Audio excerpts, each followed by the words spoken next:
All right, we are here, and hello everyone. Welcome to an episode of the RookieVille podcast presented by Ballsville.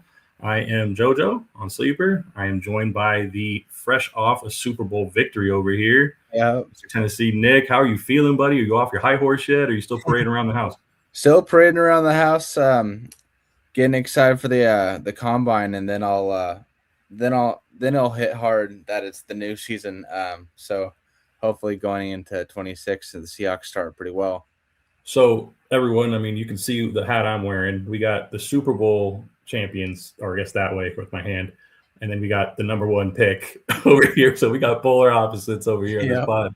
But we're gonna dive into its QBs and tight ends. We got a lot to get through. So let's just dive right in. Nick, you ready?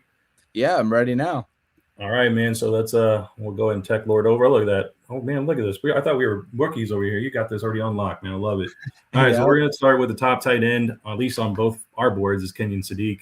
Although I think you're pretty passionate about one other guy. We'll get to him shortly. But I'm sorry, the biggest Kenyon thing Sadiq. that matters for fantasy when it comes to the tight end position is athleticism.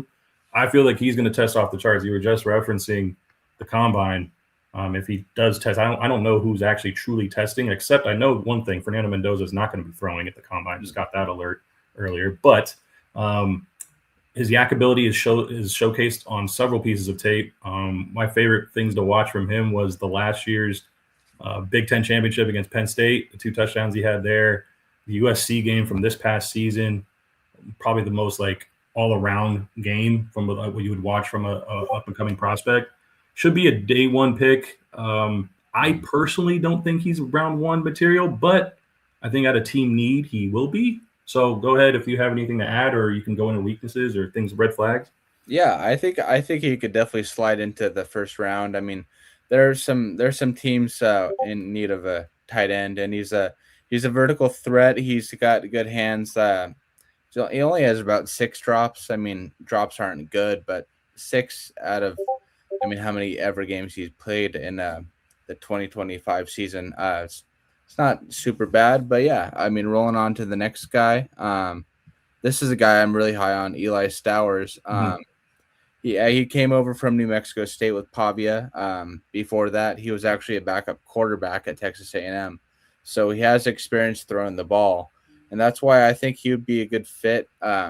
If he'd be a good kind of like Taysom Hill type role. I saw him working wonders at Vanderbilt last year, running the option shovel pass, catching the ball from Diego Pavia. He is very good in the deep threat. He's got good hands. Yeah, anything you like to add, Joe? I mean, he's. I think you probably could comp him to like a Jacoby Myers of tight ends because he's got the Jacoby Myers. If you guys don't know, maybe if you don't know, he was also a quarterback too before becoming a receiver, and he's more of a receiver than a tight end. I think he's more. I think it was pretty moderate compared to Kenyon Sadiq. Sadiq actually lined up in not in line. I'm sorry, on the slot like 40+% of the time. Stowers was had his hand in the dirt a little bit more, but I still think he's more of a power slot. Mm-hmm. Um, at this next level. I don't think he's an every down tight end. So the reason why I'm a little further down on him than you are, Nick, is I don't know if he's going to be on the field every down. And even if he is the tight end one, I mean, he might go to a team and still be a tight end two. I think he's a good complement Mm-hmm. to a team that can use his receiving ability. But because he's just not a blocker, but that's a good thing for fantasy because we want him on the field to catch passes, right? So there's that. Exactly. And what I think is cool, I mean, we've seen the past couple seasons the tight end positions kind of evolved. It's a tight end is borderline. It's like a wide receiver 4 out there on the offense nowadays, and I mean we're seeing it in Cleveland. Harold Fannin Jr. Scott Stowers has a comp to him, and Oh yeah. he's kind of like the wide receiver 1 in Cleveland, even though he's a tight end. I kind of like him as the Oronde Gadsden, Yeah, Darren Waller ceiling type because he's got that thinner build. He's a move tight end, yeah, that kind of thing. So, and I gave some game film from Kenyon Sadiq. I think the Texas and Auburn game, mm-hmm. the 100+ yard games, multi touchdowns. You can see his ability on full display on those games. Mm-hmm. You want to dig in some film. We didn't get some comps on Kenyon Sadiq. I just want to do that real quick. I have a shorter David Njoku. I don't think he's gonna be that tall, guys. I really don't. He's 6'3". I think he's really 6'2". Yeah, Because like I played football. our coaches and everything always inflated the height and weight of everyone. So no different That's like here. Pavia I think being it's 6 foot. 225 really than anything. But anyway, Yeah, that's like I mean it's like Pavia being 6 foot, but he's really like 5'8", something like that. Yeah, something like that. Yeah, I mean Sadiq too. Another good trait that he has is he's very good. He's got some good leaping catches. He's very good when he's jumping up and catch the ball. But yeah, I think we have time for a couple more kind of like other tight ends to talk about, and these are kind of guys that are a little bit more traditional tight ends. Max Clare, you could go down, and I mean he's pretty good at route running, but he's you could see he's a little bit bigger than Stowers and Sadiq. 100%. Like height wise, he's probably about the same, but I mean he's got 10 pounds on him. But I know he started his college career at Purdue. But yeah, he's mainly like a short intermediate route catching the ball, probably primarily blocker. Ohio State had a lot of weapons, and I don't think he was highly utilized as he should have been. Yeah, definitely not compared to his 2024 Purdue stuff, because that's what really put him on the map to being a high prospect in the tight end class this year. Brian Hartline did not utilize the tight end the same way Chip Kelly did. I'm an Ohio State fan, so we also had multi tight ends.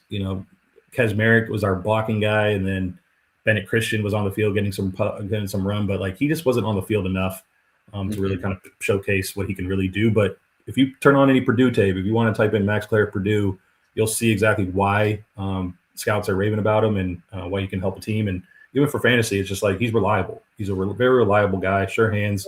I have more of as an underneath guy rather than where you get Sadiq and Eli Stowers as the vertical type vertical threats.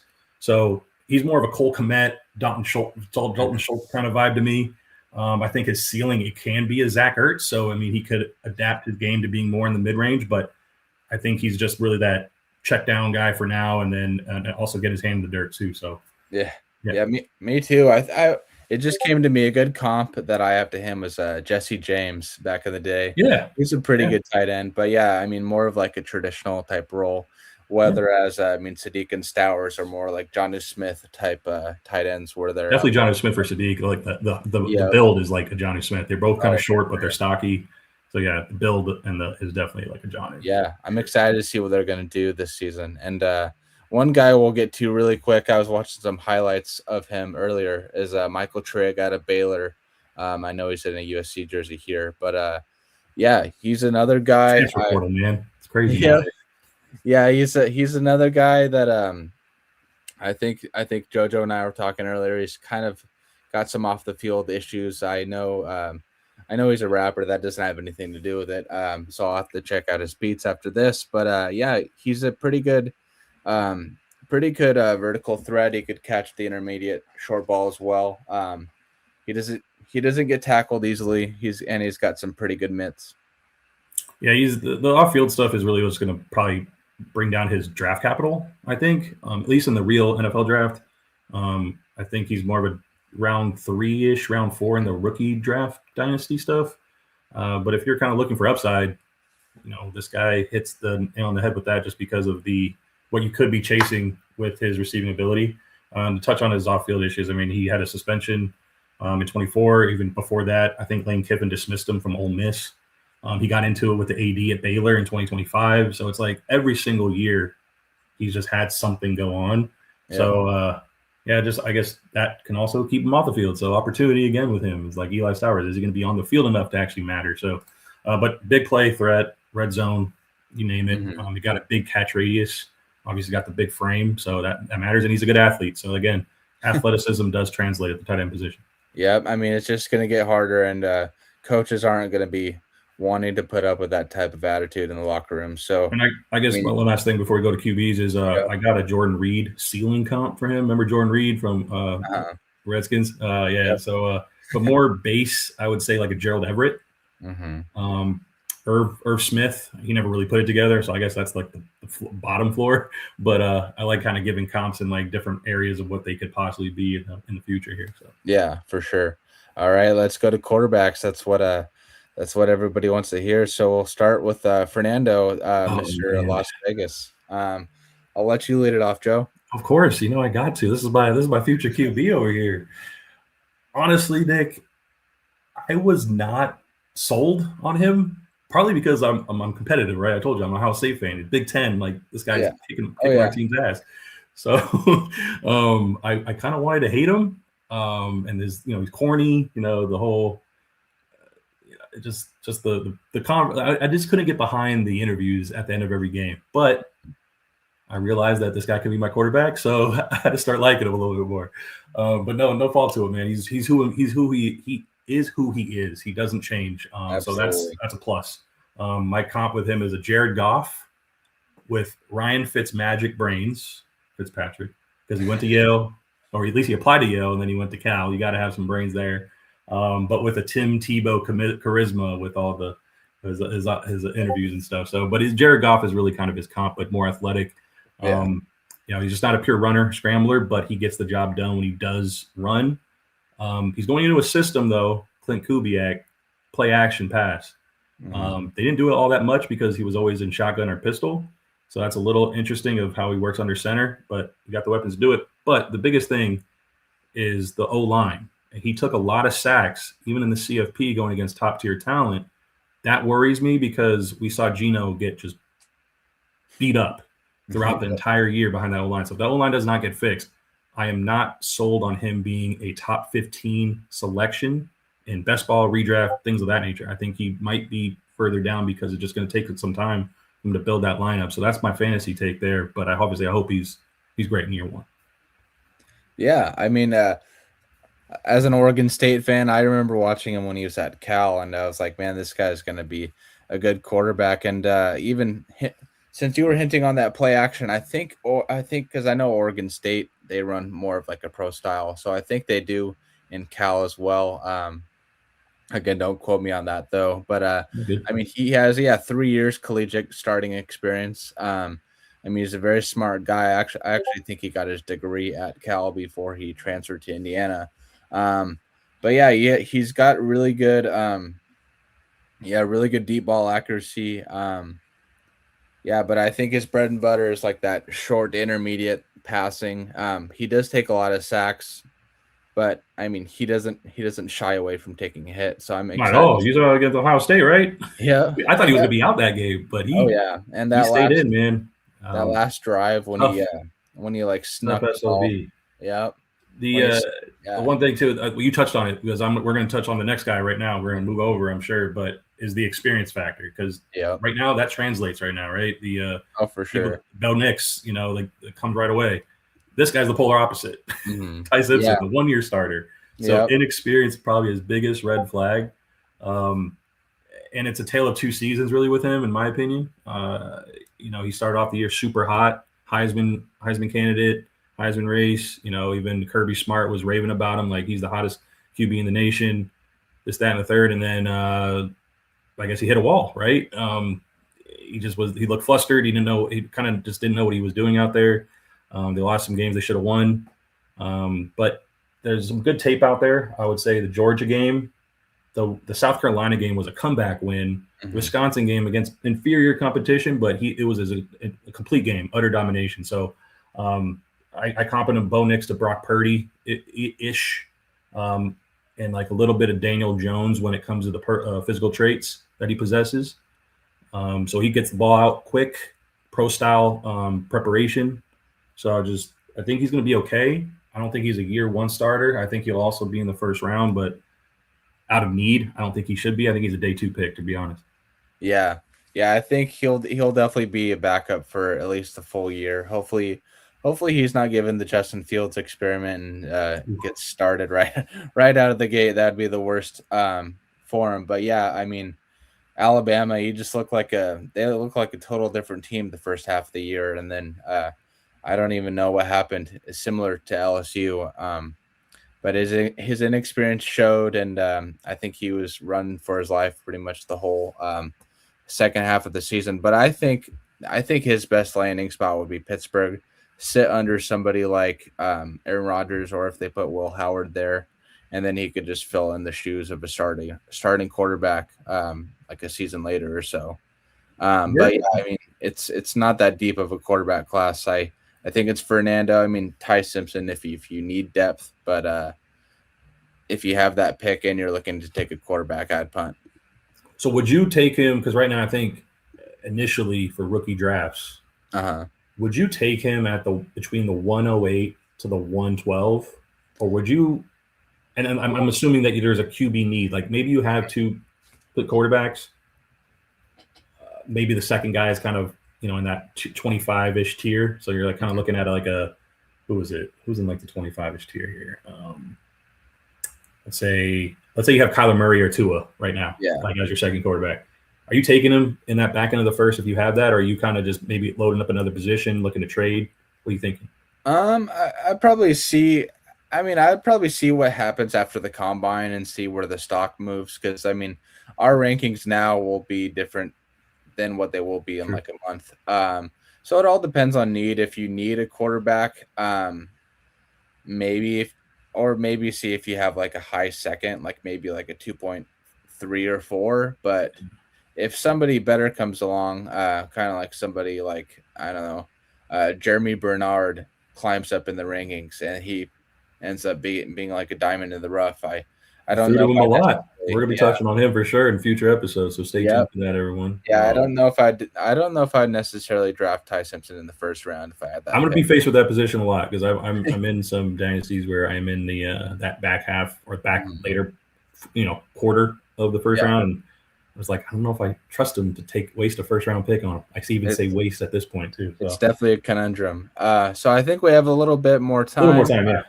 Yeah, let's go. We have some surprises here. So this guy was in Heisman contention in 2024, Cade Klubnik, out of Clemson. Yeah, he's got he was in Heisman considerations in 2024, but I mean 2025, Clemson just kind of fell off the rails a little bit. But he has good accuracy. I mean, 2024 he had almost 3,700 yards. 36 touchdowns, only 6 interceptions, accuracy of 63.4%. So he could definitely sling it. But yeah, I don't really know what to think about him. I probably would maybe late second, early third round 2026 pick on him, but I don't think he's going to pan out in next season much. What do you think, JoJo? No, I agree with you. I don't think he's a year one standout by any means, unless there's just like a complete catastrophic, injuries or suspensions happen, whatever the case may be, and he has to be thrust into a starting role. Yeah. But yeah, man, it's a definitely tale of two seasons, not just necessarily like Ty Simpson was like half out, but like 2024, it was lights out, 36 touchdowns, 6 interceptions, even in under pressure in that season in 2024 when you're facing the blitz. I think he threw 12 touchdowns and no interceptions. Mm-hmm. But in 2025 was completely other end of the story where he's just like turnover machine. He looked disinterested. His body language is not there. Wasn't galvanizing the team. They also had some injuries to the wide receiver core. I think Wesco was out quite a bit. Yeah. They also had some O-line issues in 2025. But if you want to turn on some tape, highlights on YouTube, whatever, 2024, the NC State game, it was a complete game from his rushing and passing ability. You see both. I think he had a 50-yard run in that game. The CFP game against Texas, it was a loss, but he threw for over 330 and 3 touchdowns, and he put on a national stage there. And then if you want to look at something as like a positive for this recent season against LSU, he kind of displayed that pocket presence and composure and pressure. But majority of 2025, the scouts are saying that like, oh, he doesn't do well under pressure, but a lot of quarterbacks don't do well under pressure. I'm like, I don't know if I like that analysis. I was like, a lot of quarterbacks. Tom Brady's like, if you rush me up the middle, like I hated it. Like, what do you mean? But anyway, so he's a fiery guy. I comp him to Baker Mayfield because he's a fiery competitor. I like it. Ryan Tannehill on the run. If you like that prime Tennessee Titan, Ryan Tannehill, I think that's kind of like his base to kind of ceiling there. Mm-hmm. So. I like him a lot. I think he's a dark horse. I'm taking him towards the end of best balls right now. I like it. I think he's this guy and the next guy. I think they're definitely regretting not declaring last year. I think it definitely helped Yeah, out their stock if way it's more. who I think it is, the G Yep. Yeah, Garrett. so this Yeah, guy, Garrett Nussmeier, I mean, he went from being like he was in contention to be early yeah, first round last year, and then I think he even got benched like halfway through, or not halfway, like 3/4 into the yeah. season. But yeah, I mean, he can Turnovers. just sling it. Yeah, Yeah, his because I'm pulling it up right now. His 2024 stats, he had almost 4,100 yards, 29 touchdowns, 12 interceptions. And this year, I mean, we all knew what happened to LSU in 2025. Didn't even break 2,000 yards, 12 touchdowns, 5 interceptions. But I know they went through a coaching change, and yeah, I just think they lost their mojo once they got rid of whoever their forget who their coach was. I don't know.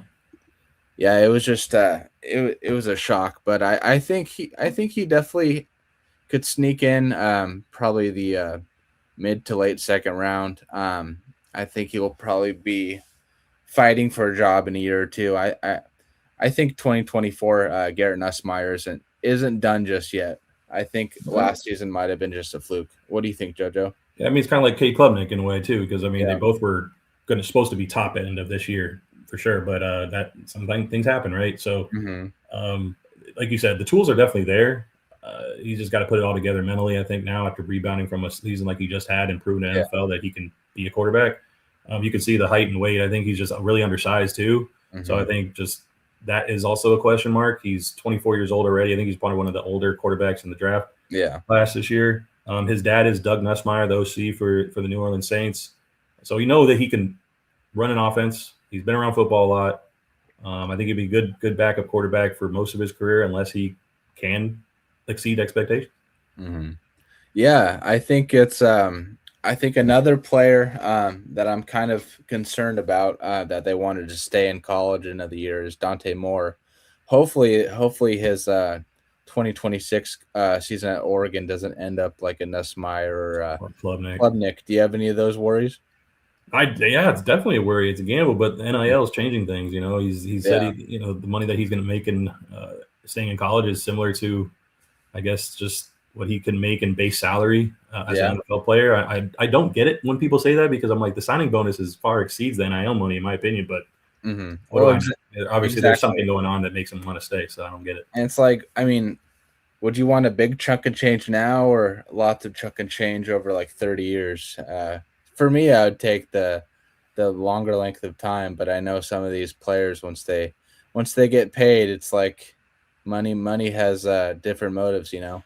Exactly. And The players are moving left and yep. right now. So And yeah, man, we have like a couple, maybe a minute if you want to just yeah, touch on the last guy. If not, we can wrap it up here and just tease the next couple episodes if you want.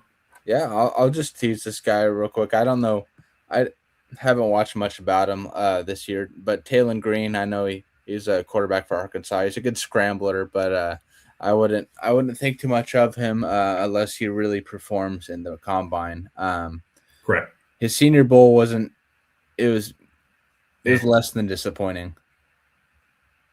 I agree. I mean, they were talking about him a lot in the practices, like, oh, this guy Yeah. is just all the physical tools as a runner that you would want. You know, he's super fast though. Like his 40 is gonna be very, very good. Oh yeah. I'd imagine if he runs again, you always anticipate people testing out, then they kind of like they do something and then they're like, no, I'm good. You know, they just they'll do it at the pro day, which is what Fernando Mendoza is doing. He's only going to throw and do everything at the pro day. Yeah. I have his comps as like Terrell's prior speed, I like it. Colin Kaepernick rawness, development project, and Vince Young profile and size. I think Vince Young was probably 6'4", 6'5", but kind of lanky. That's kind of why I put him as a Vince Young type. Obviously, his strength is kind of like a Jalen Milroe from last season. You know, he's just raw, super athletic. So he's cool to be under taxi squad. Yeah, as a project, right? Just kind of where Milroe is. He's I guess from last year, this year, that's who I comp him to. Yeah. So comp to Pryor, do you think he would potentially ever be switched to receiver? You never know. Yeah, you never know. Exactly. Possibly. Maybe more of a tight end though, because he is 6'6". I think Pryor was 6'3", 6'4". Yeah. But yeah. Well, nice. Well, yeah, I mean, it was a short and sweet, but those are the rookie quarterbacks and tight ends that were really eyeing. I know there's a lot more, but Mhm. it's just not as deep as last year or even 2027. Yeah, I mean, you guys can also like and comment if you guys want certain players to be Yeah. covered as we go through the other position groups. So, as a tease that, we're gonna have running backs next by Mm. itself, then receivers as the deepest position group in this class. Then we're gonna kind of go into more rankings after the combine. We'll go to top 24. We can also throw some honorable mentions if you guys do like and comment or hit us up in Discord. We'll talk about certain players because if you're looking at, if let's say you're in way too early best ball right now with us, you're taking a certain player, you're like, should I diversify? What do you think of this guy? More than Mhm. happy to talk about him in depth. So, you agree, Nick? I mean, I'm down to always talk shop. So, Yeah, I'm down to talk rookies, talk college ball all day long. So if there's a certain player any of you guys are interested in, I'm sure just hit me up on Sleeper or Discord or same with JoJo, and we'll shout you out on the pod. Yep. I always move the opposite way of the camera, Oh but yeah. yeah, JoJo on sleeper. Then we Yep. got, oh, there you go, this way. Yeah. I can't do it. It's like the opposite way. But thanks for joining us, everyone. Hope you enjoyed this episode. Just give us a like, and we'll see you another time. Yeah. Thank you. Night, guys.